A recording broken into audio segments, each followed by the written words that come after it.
नमस्कार दोस्तों। प्रस्तुत है कृष्णचंद्र जी की लिखी हुई कहानी पत्नी प्रेम। मान्यवर संपादक जी, क्षमा चाहता हूँ कि इस बार आपके दीपावली अंक के लिए लेख न भेज सका। बात यह हुई कि जब पहली बार आपका पत्र आया जिसमें आपने लिखा था कि इस वर्ष आपने अपने कुछ पुराने लिखने वालों को एक ही विषय पर लेख लिखने के लिए राजी किया है, और वह विषय है पत्नी अपने पति की दृष्टि में, और तस्वीर भी मांगी थी। तब मुझे सहसा हंसी आ गई थी। संयोग से मेरी पत्नी भी उस समय मेरी कुर्सी के पीछे खड़ी मेरे पत्रों की निगरानी कर रही थी, क्योंकि मुझे डाक के प्रायः लड़कियों के पत्र आते थे। इसलिए पत्नी द्वारा पत्रों की देखभाल से मेरे लिए जान बचानी मुश्किल हो जाती थी। खैर, वह एक अलग विषय है, उस पर कभी अवकाश मिलने पर बात होगी। इस समय तो मैं आपको यह बता रहा था कि आपका पत्र पढ़कर मुझे सहसा हंसी आ गई। तब मेरी पत्नी ने पूछा, क्यों हंसे? मैंने कहा, यह एक संपादक महाशय हैं जो पत्नी पर पति की दृष्टि से एक लेख मांगते हैं और तस्वीर भी चाहते हैं। किसकी पत्नी पर किसके पति की दृष्टि से लेख मांगते हैं, उसने तुरंत पूछा। मैंने कहा, यदि किसी दूसरे की पत्नी पर लेख मांगा होता जब तो तुम तुरंत लिख देते। वह बीच में ही बात काटकर बोली, जरा ठहरो, मुन्ना रो रहा है। मैं उसको दो तमाचे लगाकर अभी आकर तुमसे बात करती हूँ। जब वह वापस आई तो मैंने कुर्सी जरा परे खिसका ली। वह बोली, हाँ, अब बताओ। मैंने कहा, वास्तव में मुझे तुम पर एक लेख लिखना है, अपने दृष्टिकोण से। इसलिए मैं हंस रहा था कि ये भले मानस संपादक इतना भी नहीं जानते कि विवाह के बाद पति का दृष्टिकोण भी वही हो जाता है जो पत्नी का होता है। फिर वह बेचारा जो कुछ भी देखता है, अनुभव करता है, बात करता है, आता है, जाता है, खाता है, पीता है, चलता है, बैठ जाता है, बैठकर फिर चलने लगता है, वह सब कुछ उसकी पत्नी के दृष्टिकोण से होता है। अलबत्ता विवाह के पहले पति का एक दृष्टिकोण होता है, लेकिन विवाह के बाद प्रायः समाप्त हो जाता है। केवल दृष्टिकोण रह जाता है। कुछ समय के बाद दृष्टि भी चली जाती है और केवल कोण ही कोण रह जाता है। मेरी पत्नी ने बड़ी गंभीरता से पूछा, क्या ये संपादक महोदय कुंवारे हैं? मैंने आश्चर्य से पूछा, तुमने कैसे जाना? उसने मेरे प्रश्न का उत्तर न दिया। बोली, शक्ल सूरत कैसी है? देखने में तो अच्छा है, लेकिन कमाता क्या है? वह मेरी बात अनसुनी करके बोली, 300 रुपये मिलते हैं। तो बहुत हुए। तुमने तो किसी महीने मुझे 250 रुपये भी ला के नहीं दिए। तुम अपनी लड़की के विवाह की बात उससे क्यों नहीं करते? भली मानस, मैंने चकित होकर कहा, वह लेख मांग रहा है, मैं उसे अपनी लड़की दे दूं। इस तरह से वह साल में 3-3 बार विशेषांक निकाल लेगा। मजाक मत करो, वह गुस्से में बोली। घर में जवान जहान लड़की कुंवारी बैठी है और तुम्हें उसकी सुध नहीं है। जब देखो बेकार कलम चलाया करते हो। मेरे तो भाग्य ही फूट गए हैं। और वह अपने आंसू पोंछते हुए मेरे कमरे से बाहर चली गई। 2-3 दिन तक मेरा मूड भी बिगड़ा रहा। कई बार आपका लेख लिखने को बैठा, पर कलम चली ही नहीं। चौथे दिन आपकी सहायक संपादिका मुझसे लेख मांगने आ गई। मेरी समझ में यह बात नहीं आती कि जब आप एक नौजवान और सुंदर लड़की को सहायक संपादिका रखते हैं तो उसे विवाहित लेखकों के घर क्यों भेजते हैं, और लिपस्टिक पाउडर आदि से सुसज्जित क्यों भेजते हैं। आपकी असिस्टेंट ने गहरे ऊदे रंग की कंजीवरों की बढ़िया साड़ी पहन रखी थी। हाथ में शांति निकेतन का चमड़े का बैग था। कानों में पुखराज के बूंदे थे। आप उसको वेतन क्या देते हैं? मैंने लेख तो लिखा ही नहीं था, इसलिए वह काफी समय तक मेरे पास बैठी रही और मैं बहुत देर तक उसका हाथ अपने हाथ में लेकर उसके भाग्य की लकीरें देखता रहा।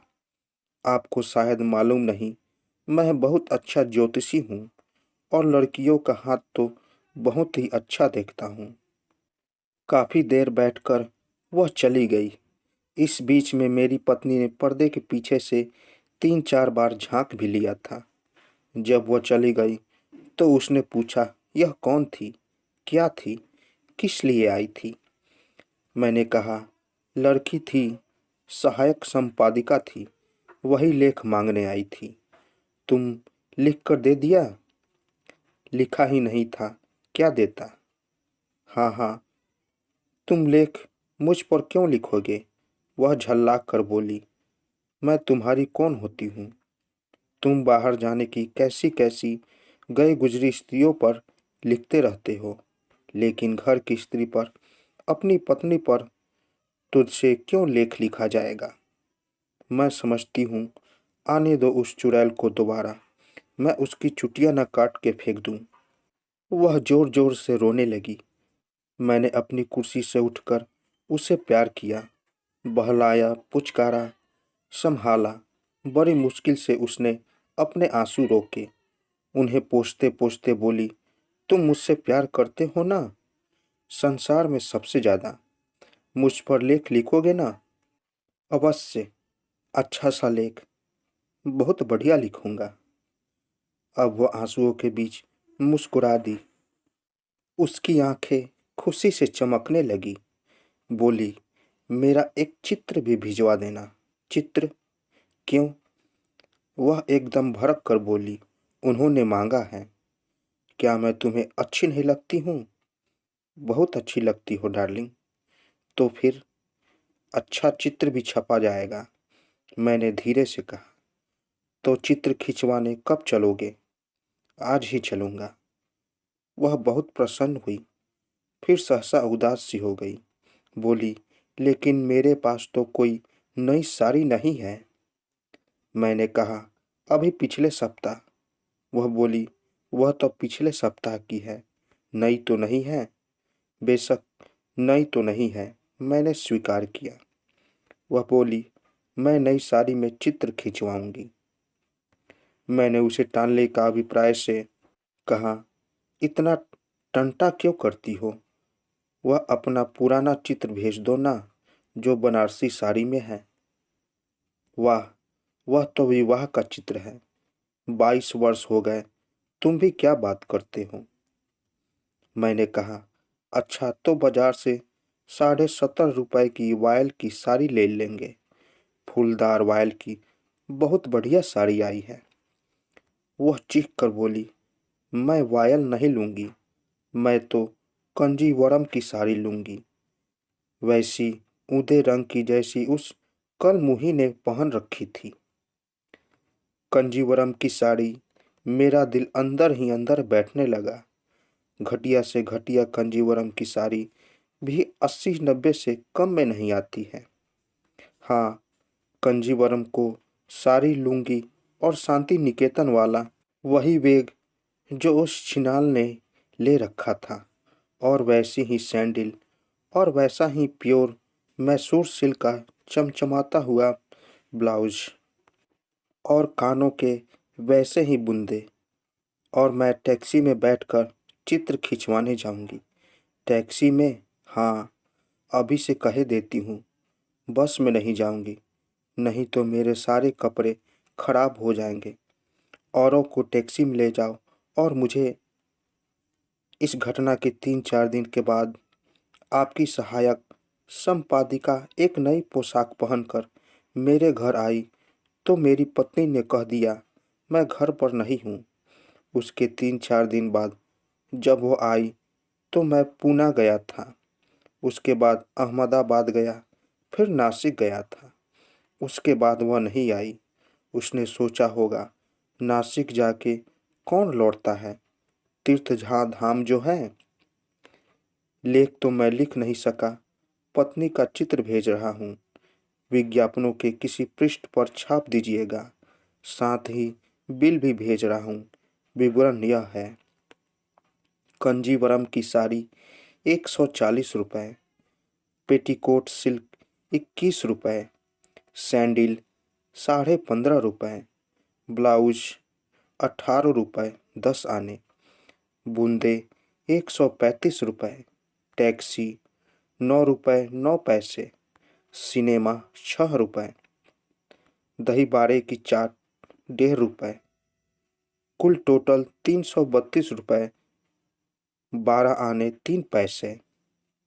बिल की अदायगी तुरंत होनी चाहिए, क्योंकि मैंने ये रुपए एक पठान से लिए हैं, वरना मेरी मरहम पट्टी का खर्च भी देना पड़ेगा। इसलिए बिल तुरंत भिजवा दीजिए और भविष्य में लेख मांगते समय लेखक की जेब का ख्याल रखिए। केवल आपका कृष्णचंद्र। तो दोस्तों, कैसी लगी कहानी? अगर आप लोगों को कहानी अच्छी लगी हो तो मेरे चैनल को ज़रूर सब्सक्राइब कीजिएगा और साथ साथ बेल आइकन भी ज़रूर दबाएं, ताकि मेरी कहानी सबसे पहले आप तक पहुंचे। तो दोस्तों, मिलते हैं एक नई कहानी के साथ एक नए वीडियो में। तब तक के लिए नमस्कार।